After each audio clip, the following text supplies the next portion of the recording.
Bismillahirrahmanirrahim. Assalamualaikum warahmatullahi wabarakatuh. Kita ketemu lagi di pertemuan ketiga ya, mata kuliah Fisika Dasar 2. Dan hari ini kita akan membahas terkait pusat massa. Jadi dalam fisika itu ada namanya pusat massa. Jadi pusat massa dan titik, kalau kalian pernah dengar tentang pusat massa dan titik berat, itu sama ya pengertiannya, yaitu suatu titik tempat berpusatnya massa atau berat dari benda tersebut. Perbedaannya kalau letak pusat massa suatu benda itu tidak dipengaruhi oleh gravitasi, sehingga letaknya itu tidak selalu berhimpit dengan letak titik beratnya. Beda dengan yang titik berat, dia itu dipengaruhi oleh gravitasi. Nah, di sini kita akan membahas lebih detail bagaimana menentukan pusat massa dari suatu benda. Jadi, untuk menentukan pusat massa yang disingkat center of mass, jadi ini bahasa Inggrisnya pusat massa itu center of mass, kita singkat dengan CM. Nah, untuk menentukan pusat massa, kita perlu memperhatikan gambar berikut. Jadi gambar berikut ini, dua ini, yang bagian A dan bagian B itu merupakan sistem partikel sederhana yang terdiri dari dua partikel. Jadi ada partikel massa 1 dan benda 2 ya. Benda 1 M1 dan benda 2 M2 yang sudah digambarkan pada koordinat titik koordinat kartesian ya. Jadi ada dua benda yang digambarkan dalam suatu titik koordinat. Nah, kita tinjau untuk bagian pertama dulu, yang bagian A ini. Nah, gambar ini menunjukkan dua buah partikel yang masing-masing punya massa M1 dan M2 yang dipisahkan dalam jarak D.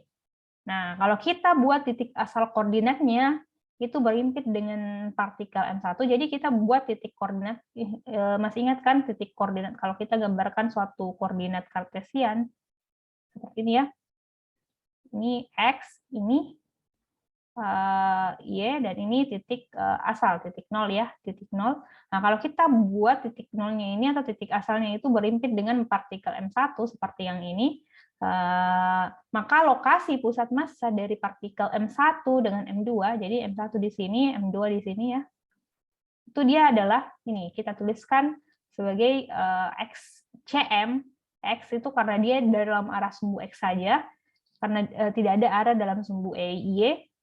Jadi X pusat massanya pada arah sumbu X itu adalah M2 dibagi M1 ditambah M2 dikali dengan jarak M1 dengan M2. Jadi begini cara menentukan titik pusat massa. Nah, kalau M1-nya itu 0, maka sistemnya itu hanya mempunyai satu partikel, jadi hanya ada M2. Sehingga persamaan sebelumnya yang tadi, kita tulis ulang ya, X, CM, yang tadi kan M2 per M1 ditambah M2 dikali D. Nah, kalau dia cuma satu partikel, dia M1-nya 0 ya, M1-nya 0, maka apa yang terjadi?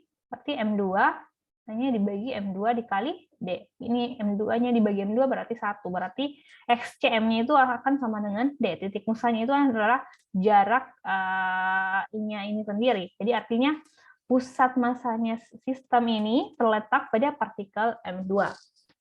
Nah, sebaliknya, kalau M2-nya 0, kalau M2-nya 0 berarti hanya ada M1, sama saja. Berarti kita bisa tuliskan seperti ini. Hanya ada M1 ya di sini, M1, dan ini titik 0-nya, berarti ini jaraknya D. Nah, kalau dia cuma M1, cuma ada M1, maka sama saja XCM-nya, titik pusat massanya itu adalah D. Jadi artinya pusat massa terletak pada partikel M1 ini. Nah, bagaimana kalau dia dua partikel dan massa benda yang pertama dengan massa benda yang keduanya itu sama? Jadi M1 dengan M2-nya sama. Maka persamaan yang ini bisa kita buat, jadi ini kan M2 dan M1 ditambah M2 itu kan sama kan? Berarti bisa saya tuliskan XCM-nya, misalkan M2.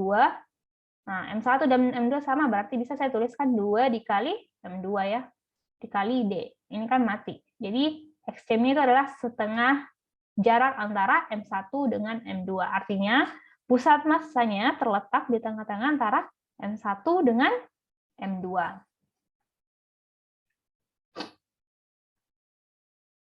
Oke. Sampai sini paham ya? Nah, oke, kita tinjau kasus yang kedua, yang gambar B ini. Nah, kalau titik asalnya digeser ke kiri, nah, tadi kan kita buat benda M1-nya dia tepat di tengah, di titik asal 0 ya. Nah, kalau kita geser ke kiri maksudnya ke kiri dari gambar ya, ke kiri, jadi M1-nya dia tidak tepat di titik O ini. Nah, lokasi pusat massanya bisa kita cari dengan cara seperti ini. Jadi pusat massanya adalah massanya benda pertama dikali jarak dari titik acuan O ini dikali jadi jarak dari titik acuan ke benda M1 yang digambar dan disimbolkan X1 ditambah dengan M2-nya dikali dengan jarak dari titik acuan ke benda M2 yang disimbolkan dengan X2 dibagi dengan massa benda pertama dengan massa benda kedua. Jadi ini kalau kasusnya dia M1-nya tidak tepat di titik O, titik pusat koordinat. Nah, kalau kita mau cari, ini kan total massanya bisa kita tuliskan M1 ditambah M2 itu adalah M ya. Jadi total massa dari sistem itu adalah M1 tambah M2 itu adalah M. Jadi M ini adalah total massanya.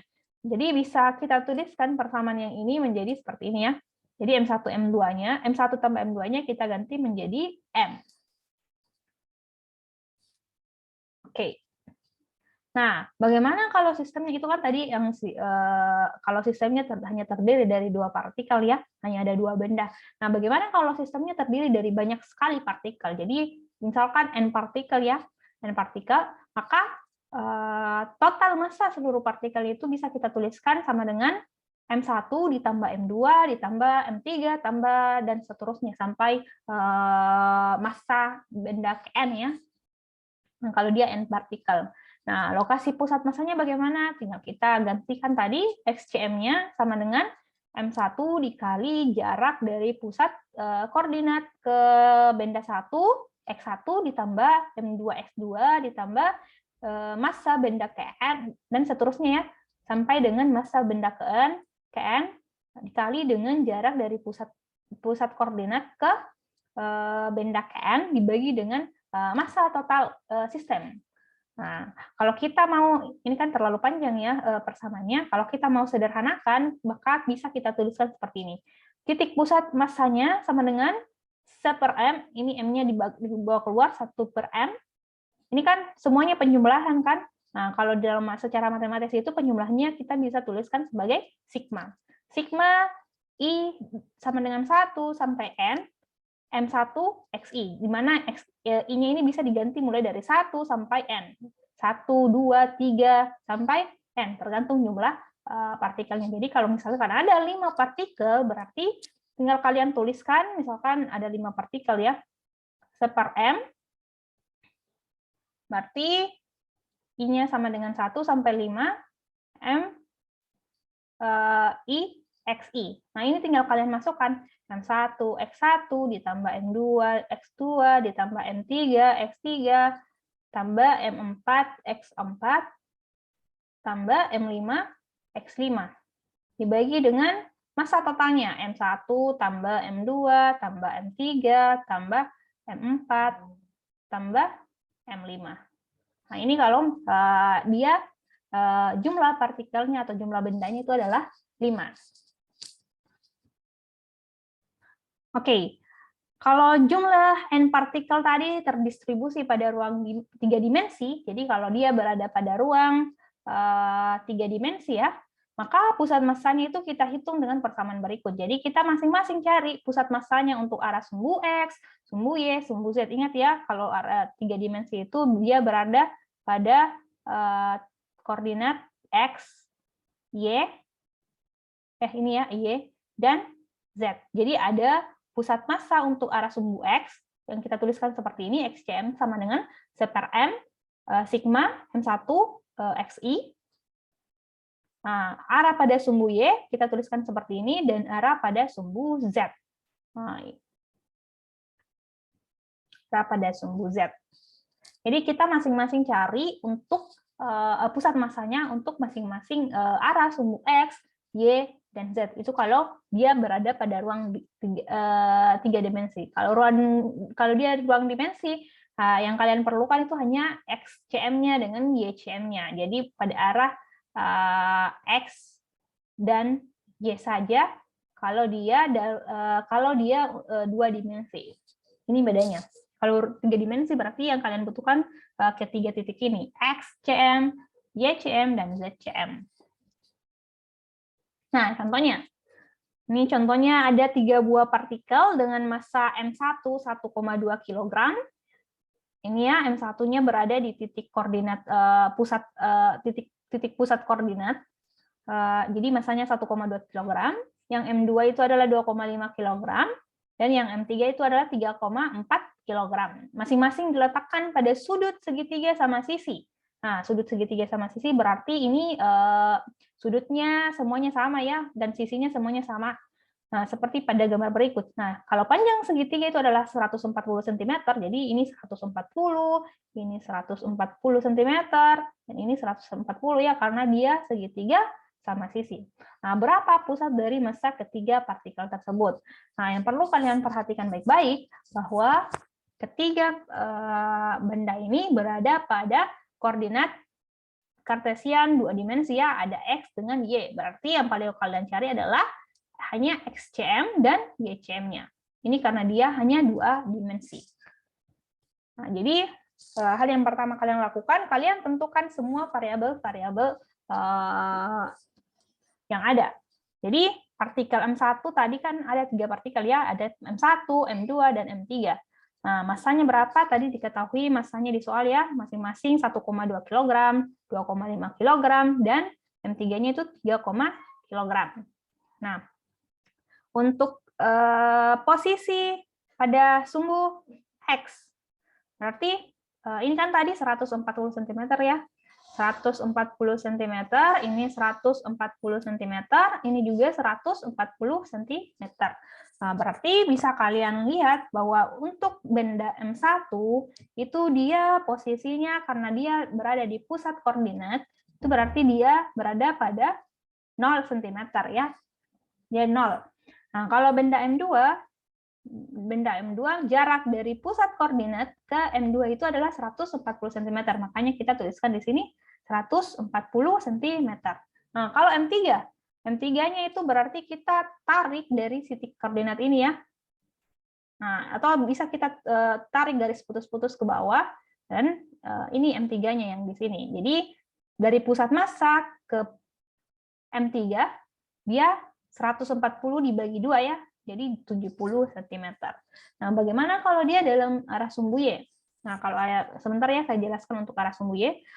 Jadi kita cari terlebih dahulu berapa pusat massa pada arah sumbu X. Jadi kita tinggal masukkan ke dalam persamaan yang tadi, XCM-nya itu seperti M, sigma M1XI.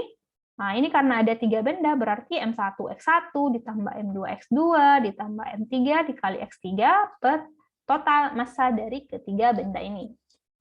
Nah, tinggal kita masukkan yang diketahuinya. Nah, titik pusat massa pada arah sumbu X itu adalah massa 1. Massa satunya 1,2 kg dikali dengan jarak dari titik pusat koordinat itu 0 ya tadi M1-nya, ditambah massa benda kedua itu 2,5 kg dikali dengan 140 cm, yang ini ya jarak dari pusat massa ke benda kedua, ditambah dengan massa ketiga 3,4 kg dikali dengan jarak pusat koordinat ke M3 itu sebesar 70 cm, dibagi dengan total massa dari ketiga ini. Jadi 1,2 tambah 2,5 dibagi tambah 3,4. Nah, hasilnya kalau kalian selesaikan ini, kalian akan peroleh titik pusat massa pada arah sumbu X itu sebesar 83 cm. Nah, bagaimana dengan arah sumbu Y? Nah, kalau arah sumbu Y berarti kita hitung berapa jarak dari pusat koordinat ke arah ke masing-masing benda pada arah sumbu Y. Nah, untuk M1 ini tetap karena dia pusat massa dia berada di titik acuan sumbu koordinat, berarti untuk arah sumbu Y-nya itu dia 0 cm. Nah, bagaimana untuk M2? M2 juga ya, karena dia tidak ada arah dalam sumbu Y, jadi dia berada segaris dengan arah sumbu X, otomatis dia tidak ada besaran untuk arah sumbu Y, berarti dia nilainya 0. Nah, yang beda itu adalah hanya M3. M3 ini, M3, berapa jarak dari arah sumbu, dari titik acuan nolnya ini ke M3 untuk sumbu, untuk benda ketiga. Ingat ya, ini tadi adalah 140 cm, ini 140, dan ini juga 140. Ini kita mau cari berapa jarak dari titik nolnya, berarti bisa kita tarik garis putus-putus seperti ini, dan ini adalah M3 untuk arah sumbu Y-nya. Jadi yang kita mau cari adalah berapa panjangnya ini. Nah, caranya itu adalah, ini kan 140 cm. Nah, ini kalau kita hitung, ini kan sama ya. Ini kan sama. Ini kan sama ya. Berarti di sini kalau bagi duanya 140, ini adalah 70. Ini juga di sini berarti 70 ya. Berarti kalau kita mau cari, ini kan dia terbentuk sudut Pitagoras. Jadi kita sudut siku-siku, jadi kita bisa gunakan teorema Pitagoras. Jadi untuk arah sumbu, untuk M3, untuk YM3 itu bisa kita cari dengan akar 140 kuadrat ditambah 70 kuadrat, itu sama dengan ini 19.000 berapa ya? 19.600 ya. 19.600 dikurang ya, mohon maaf, ini karena sudut miringnya di sini 140, berarti di sini dikurang ya. Kurang. Ini kurang 70 pangkat 2 berarti 4.900. Ini kalau kalian selesaikan akar dari sekian ya, YMS, kalian akan dapatkan untuk M3 itu posisi pada arah sumbu Y itu adalah 121 cm. Jadi tinggal kalian selesaikan yang bagian ini. Nah, sekarang karena kita sudah ketahui berapa koordinat pada arah sumbu Y untuk masing-masing benda, tinggal kita masukkan ke rumusnya.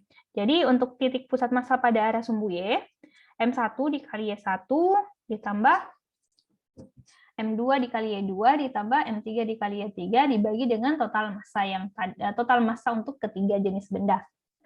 Jadi masukkan 1,2 kg untuk benda M1, Y1-nya 0, dan seterusnya kalian akan peroleh pusat massa untuk arah sumbu Y itu adalah 58 cm. Jadi kalau kalian mau tuliskan koordinat titik pusat massa dari tiga benda ini, maka bisa kalian tuliskan XCM, YCM itu sama dengan, tadi kan XCM-nya 83 ya, 83,58. Jadi nanti dia akan di sekitar sini, titik pusat massanya yang hijau ini. Jadi dia di titik 83 untuk arah sumbu X, dan 58 untuk arah sumbu Y. Ini 58 ke atas, dan untuk yang ke sini dia 83. Jadi di sini titik pusat massanya.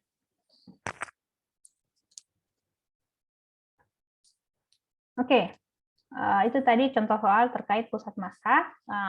Ternyata pusat massa juga dapat dinyatakan dalam bentuk vektor. Nah, posisi masing-masing partikel pada koordinat XI, YI, dan ZI ditunjukkan oleh persamaan vektor posisi berikut ya. Jadi misalkan koordinat Kartesian, ini Y, ini X, dan ini Z.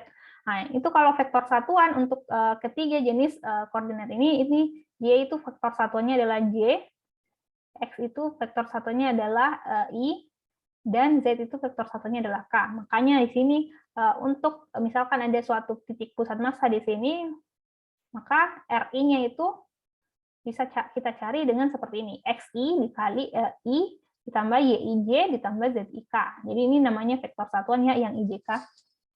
Nah, posisi pusat massa dari N partikel, jadi partikel yang berjumlah N, itu ditunjukkan oleh vektor posisi berikut. Jadi pusat massa RCM sama dengan pusat massa pada arah sumbu X ditambah pusat massa pada arah sumbu Y ditambah pusat massa pada arah sumbu Z.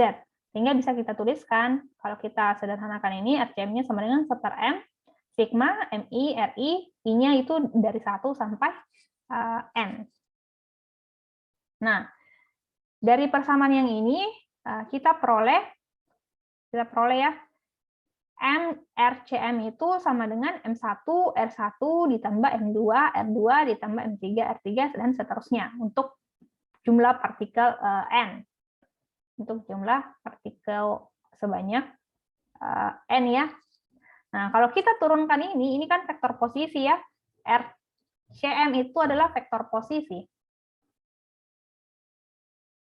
Nah, kalau kita turunkan persamaan ini terhadap waktu, maka kita peroleh jadi ada turunannya dr dt itu sama dengan v, vektor kecepatan. Jadinya vektor kecepatan. Nah, jika kita turunkan persamaan ini, maka akan kita peroleh m vektor kecepatan pusat massa untuk vektor kecepatannya.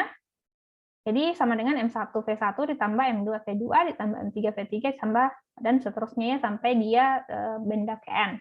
Nah, kalau kita turunkan lagi persamaan di atas, jadi kalau kita turunkan dv dt, itu kita akan peroleh vektor percepatan. Vektor percepatan, jadinya MACM sama dengan M1A1 ditambah M2A2 ditambah M3A3 sampai dengan benda ke N. Nah, ingat ya hukum Newton pada pelajaran fisika dasar 1, S itu sama dengan M dikali A, massa dikali percepatan, maka persamaan yang ini bisa dituliskan sebagai berikut. Jadi MACM-nya itu sama dengan F1 ditambah, ini ya, M1S1 berarti F1, M2E2 F2, M3A3 F3, Mn kali An berarti Fn. Nah, untuk menentukan pusat massa dari benda tegar pada ruang dimensi 3, ini 3 ya, mohon maaf. Jadi untuk ruang 3 dimensi digunakan rumus berikut. Jadi kita masing-masing cari untuk sama tadi, kita cari masing-masing pusat massa untuk arah sumbu X, Y dengan Z. Jadi kita gunakan seperti ini, 1/m integral X dm. Jadi untuk YCM pada arah sumbu Y, 1/m integral Y dm. Dan untuk arah sumbu Z itu 1/m dikali integral Z dm. Nah, kalau kerapatan bendanya seragam, jadi bendanya seragamnya atau uniform, maka berlaku persamaan seperti ini. dm dv sama dengan m per v, jadi massa per volume. M adalah massa benda, sedangkan v adalah volumenya. Nah, kalau kita masukkan ya, substitusi masuk ke ketiga persamaan ini, jadi XCM-nya sama dengan 1/m. Ini kan bisa kalian tuliskan dm-nya itu sama dengan m per v dikali dv. Jadi bisa kita masukkan ke rumus ini, ketiga ini, jadi 1/m, misalkan untuk posisi X, arah sumbu X, jadi 1/m dikali dengan integral X, dm-nya kita ganti jadi ini, M per V dikali dV ya. Nah, ini kan bisa habis. M ininya habis, tinggal tersisa V-nya. Jadi, XCM-nya sama dengan 1 per V integral X dV. Ini XCM. Jadinya bisa kita tuliskan seperti ini. XCM 1 per V integral X dV, XGCM 1 per V integral Y dV, ZCM 1 per V dikali Z dV. Oke, selain menggunakan rumus yang tadi, ternyata kita bisa menentukan beberapa pusat massa benda tegar dengan secara manual. Jadi kita gantungkan bendanya, tapi dengan syarat benda tersebut itu adalah benda tegar yang tipis. Jadi tipis ya, tidak ada tipis, sangat tipis, jadi ketebalannya bisa diabaikan. Jadi penentuan pusat massa bendanya itu dapat dilakukan dengan cara menggantung benda tersebut pada beberapa titik seperti pada gambar berikut. Jadi kita gantung, terus tarik garis tengahnya dari titik gantungnya, terus ambil lagi titik yang lain, terus ambil garis dari titik gantungnya, terus ambil titik yang lain, terus kita tarik lagi garis dari titik gantungnya ini. Nah, kalian akan menemukan suatu titik perpotongan seperti ini. Ini yang dinamakan dengan titik pusat massa dari benda ini. titik pusat massa untuk benda tegar yang tipis ya. Tegar yang tipis.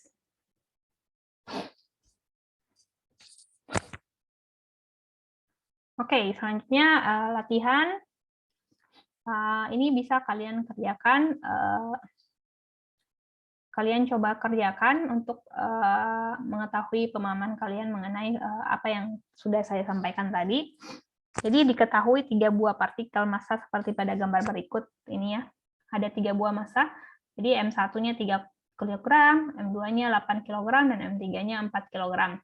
Nah, disuruh cari koordinat pusat massa dari ketiga partikel ini.